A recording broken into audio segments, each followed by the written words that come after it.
बंधुओं को प्रणाम। आशा करता हूँ कि आप सभी कुशल मंगल होंगे, स्वस्थ होंगे और तंदुरुस्त होंगे। हमने श्रीमद् वाल्मीकि रामायण के पिछले अध्याय में पठन किया था कि किस प्रकार राजकुमार अंशुमान और भागीरथ ने घोर तपस्या करी। उन तपस्या से प्रसन्न होकर ब्रह्मा जी ने उन्हें वर दिया इक्ष्वाकु वंश से संबंधित, जो कि उनकी परंपरा कभी नष्ट नहीं हो, और गंगा जी का अवतरण भी उन्होंने वर में दिया। फिर उन्होंने एक सलाह भी दी कि गंगा जी का वेग इतना अधिक है कि ये पृथ्वी सहन नहीं कर पाएगी, तो गंगा जी के वेग को धारण करने के लिए, गंगा जी को धारण करने के लिए शिव जी को प्रसन्न करो। इसी क्रम में आज हम आगे पढ़ेंगे 43वां अध्याय, जिसमें भगवान शंकर को राजा भागीरथ तप द्वारा प्रसन्न करते हैं और फिर किस तरह भगवान शंकर गंगा जी को अपने जटाओं में धारण करते हैं और किस प्रकार पृथ्वी पर धाराओं के रूप में छोड़ते हैं। चलिए पठन शुरू करते हैं। जय श्री सीताराम। बालकांडे त्रिचत्वारिंशः सर्गः। इस सर्ग में भागीरथ की तपस्या से संतुष्ट हुए भगवान शंकर का गंगा को अपने सिर पर धारण करके बिंदु सरोवर में छोड़ना और उनका 7 धाराओं में विभक्त होकर भागीरथ के साथ जाकर उनके पितरों का उद्धार करने का वर्णन है। अब कथा। श्री राम देवादिदेव ब्रह्मा जी के चले जाने पर राजा भागीरथ पृथ्वी पर केवल अंगूठे के अग्रभाग को टिकाए हुए खड़े हो 1 वर्ष तक भगवान शंकर की उपासना में लगे रहे। वर्ष पूरा होने पर सर्वलोक वंदित उमावल्लभ भगवान पशुपति ने प्रकट होकर राजा से इस प्रकार कहा, नरश्रेष्ठ, मैं तुम पर बहुत प्रसन्न हूँ, तुम्हारा प्रिय कार्य अवश्य करूँगा। मैं गिरिराज कुमारी गंगा देवी को अपने मस्तक पर धारण करूँगा। श्री राम शंकर जी की स्वीकृति मिल जाने पर हिमालय की ज्येष्ठ पुत्री गंगा जी, जिनके चरणों में सारा संसार मस्तक झुकाता है, बहुत बड़ा रूप धारण करके अपने वेग को दुस्सह बनाकर आकाश से भगवान शंकर के शोभायमान मस्तक पर गिरी। उस समय परम दुर्धर गंगा देवी ने यह सोचा था कि मैं अपने प्रखर प्रवाह के साथ शंकर जी को लिए दिए पाताल में घुस जाऊंगी।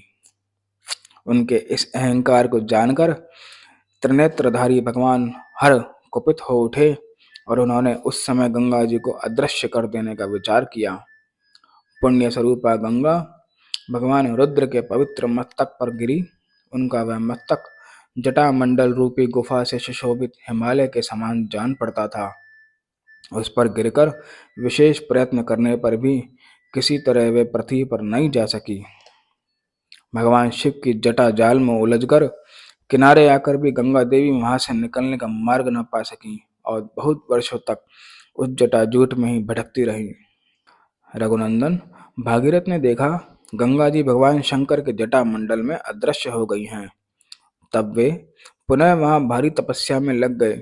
उस तपस्या द्वारा उन्होंने भगवान शिव को बहुत संतुष्ट कर लिया। तब महादेव जी ने गंगा जी को बिंदु सरोवर में ले जाकर छोड़ दिया। वहां छूटते ही उनकी 7 धाराएं हो गई, आलादनी, पावनी और नलिनी। ये कल्याणमय जल से सुशोभित गंगा की 3 मंगलमयी धाराएं पूर्व दिशा की ओर चली गईं। सुचक्षु, सीता और महानदी सिंधु, ये 3 शुभ धाराएं पश्चिम दिशा की ओर प्रभावित हुईं।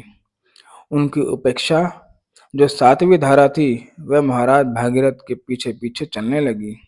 महातेजस्वी राजर्षि भागीरथ भी दिव्य रथ पर आरूढ़ हो आगे आगे चले और गंगा उन्हीं के पथ का अनुसरण करने लगी। इस प्रकार वे आकाश से भगवान शंकर के मस्तक पर और वहां से पृथ्वी पर आई थी। गंगा जी की वह जलराशि महान कलकल नाद के साथ तीव्र गति से प्रभावित हुई। मत्स्य, कच्छप और शिंशुमार झुंड के झुंड उसमें गिरने लगे। उन गिरे हुए जल जंतुओं से वसुंधरा बड़ी शोभा पा रही थी। तदंतर देवता, ऋषि, गंधर्व, यक्ष और सिद्धगण नगर के समान आकार वाले विमानों, घोड़ों तथा गजराजों पर बैठकर आकाश से पृथ्वी पर गई हुई गंगा जी की शोभा निहारने लगे। देवता लोग आश्चर्यचकित होकर वहां खड़े थे। जगत में गंगा अवतरण के इस अद्भुत एवं उत्तम दृश्य को देखने की इच्छा से अमित तेजस्वी देवताओं का समूह वहां जुटा हुआ था।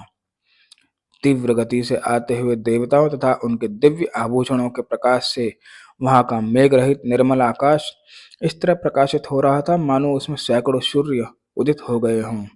शिंशुमार, सर्प तथा चंचल मत्स्य समूह को उछलने से गंगा जी के जल से ऊपर का आकाश ऐसा जान पड़ता था मानो वहां चंचल चपलाओं का प्रकाश सब और व्याप्त हो रहा हो। वायु आदि से सहस्त्रों टुकड़ों में बटे हुए फेन आकाश में सब और फैल रहे थे मानो शरद ऋतु के श्वेत बादल अथवा हंस उड़ रहे हों। गंगा जी की वे धारा कहीं तेज, कहीं टेढ़ी और कहीं चौड़ी होकर बहती थी।